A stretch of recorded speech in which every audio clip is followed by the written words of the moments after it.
एक गरीब आदमी था। एक दिन वह राजा के पास गया और बोला, महाराज, मैं आपसे कर्ज मांगने आया हूँ। कृपया कर आप मुझे 5,000 रुपये दें। मैं 5 वर्ष के अंदर आपके रुपए वापस कर दूंगा। राजा ने उसकी बात पर विश्वास कर उसे 5,000 रुपये दे दिए।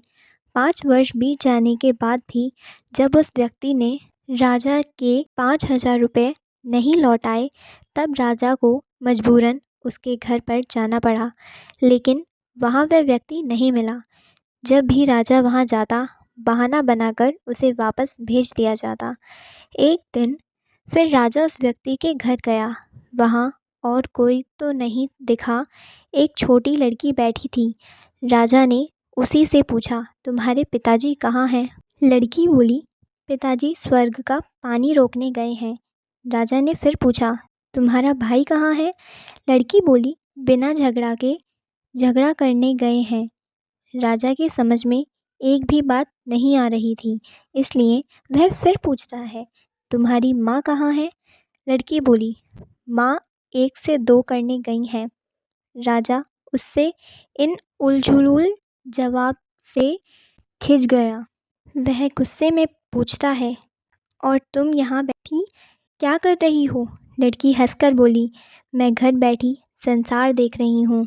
राजा समझ गया कि लड़की उसकी किसी भी बात का सीधा जवाब नहीं देगी, इसलिए उसे अब इससे इन बातों का मतलब जानने के लिए प्यार से बतियाना पड़ेगा। राजा ने चेहरे पर प्यार से मुस्कान लाकर पूछा, बेटी, तुमने जो अभी अभी मेरे सवालों के जवाब दिए, उनका मतलब क्या है? मैं तुम्हारी एक भी बात का मतलब नहीं समझ सका। तुम मुझे सीधे सीधे उनका मतलब समझाओ। लड़की ने भी मुस्कुराकर पूछा, अगर मैं सभी बातों का मतलब समझा दूं, तो आप मुझे क्या देंगे? राजा के मन में सारी बातों को जानने की तीव्र उत्कंठा थी। वह बोला, जो मांगोगी वही दूंगा। तब लड़की बोली, आप मेरे पिताजी का सारा कर्ज माफ़ कर देंगे तो मैं आपको सारी बातों का अर्थ बता दूंगी। राजा ने कहा, ठीक है, मैं तुम्हारे पिताजी का सारा कर्ज माफ़ कर दूंगा। अब तो सारी बातों का अर्थ समझा दो। लड़की बोली, महाराज, आज मैं आपको सारी बातों का अर्थ नहीं समझा सकती।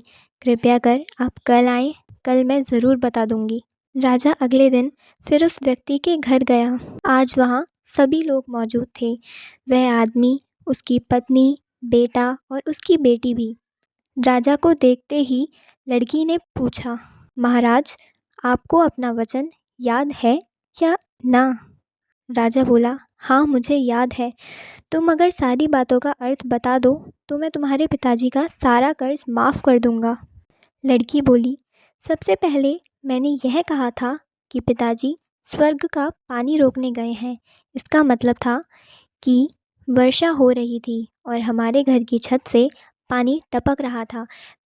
पिताजी पानी रोकने के लिए छत पर छा बना रहे थे, यानी वर्षा का पानी आसमान से ही गिरता है और हम लोग तो यही मानते हैं कि आसमान में ही स्वर्ग है। बस पहली बात का अर्थ यही है। दूसरी बात मैंने कही थी कि भैया बिना झगड़ा के झगड़ा करने गए हैं। इसका मतलब था कि वे रेंगनी के कांटे को काटने गए थे। अगर कोई भी रेंगनी के कांटे को काटेगा तो उसके शरीर में जहाँ तहाँ कांटा गड़ ही जाएगा, यानी झगड़ा नहीं करने पर भी झगड़ा होगा और शरीर पर खरोंचें आएंगी। राजा उसकी बातों में सहमत हो गया। वह मन ही मन उसकी चतुराई की प्रशंसा करने लगा। उसने उत्सुकता के साथ पूछा, और तीसरी चौथी बात का मतलब बेटी? लड़की बोली, महाराज, तीसरी बात मैंने कही थी कि माँ 1 से 2 करने गई हैं। इसका मतलब था कि माँ अरहर दाल को पीसने, यानी उसे 1 का 2 करने गई हैं। अगर साबुत दाल को पीसा जाए तो 1 दाना का 2 भाग हो जाता है, यानी यही था कि 1 का 2 करना। रही चौथी बात, तो उस समय मैं भात बना रही थी और उसमें मैं एक चावल निकाल कर देख रही थी कि भात पूरी तरह पका है कि नहीं। इसका मतलब है कि मैं एक चावल देखकर ही जान जाती हूँ कि पूरा चावल पका है कि नहीं। अर्थात चावल के संसार को मैं घर बैठे देख रही थी। यह कहकर लड़की चुप हो गई। राजा सारी बातों का अर्थ जान चुका था। उसे लड़की की बुद्धिमानी भरी बातों ने आश्चर्य में डाल दिया था। फिर राजा ने कहा, बेटी, तुम तो बहुत चतुर हो, पर एक बात समझ में नहीं आई कि यह सारी बातें तो तुम मुझे कल भी बता सकती थी, फिर तुमने मुझे आज क्यों बुलाया? लड़की हंसकर बोली, मैं तो बता ही चुकी हूँ कि कल जब आप आए थे तो मैं भात बना रही थी। अगर मैं आपको अपनी बातों का मतलब समझाने लगती तो भात गीला हो जाता या जल जाता तो माँ मुझे ज़रूर पीटती। फिर घर में कल कोई भी नहीं था। अगर मैं इनको बताती कि आपने कर्ज माफ़ कर दिया है तो ये मेरी बात का विश्वास नहीं करते। आज स्वयं आपके मुंह से सुनकर कि आपने कर्ज माफ़ कर दिया है, जहाँ इन्हें इसका विश्वास हो जाएगा वही खुशी भी होगी। राजा लड़की की बात सुनकर बहुत ही प्रसन्न हुआ। उसने अपने गले से मोतियों की माला निकाल उसे देते हुए कहा, बेटी, यह लो अपनी चतुराई का पुरस्कार। तुम्हारे पिताजी का कर्ज तो मैं माफ़ कर ही चुका हूँ। अब तुम्हें या तुम्हारे घर वालों को मुझसे बहाना नहीं बनाना पड़ेगा। अब तुम लोग निश्चिंत होकर रहो। अगर फिर भी किसी चीज़ की ज़रूरत हो तो बेझिझक होकर मुझसे कहना। इतना कहकर राजा लड़की को आशीर्वाद देकर चला गया। लड़की के परिवार वालों ने उसे खुशी से गले लगा लिया। इस प्रेरक वीडियो को देखने के लिए धन्यवाद।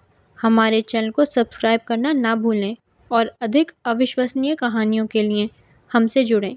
धन्यवाद।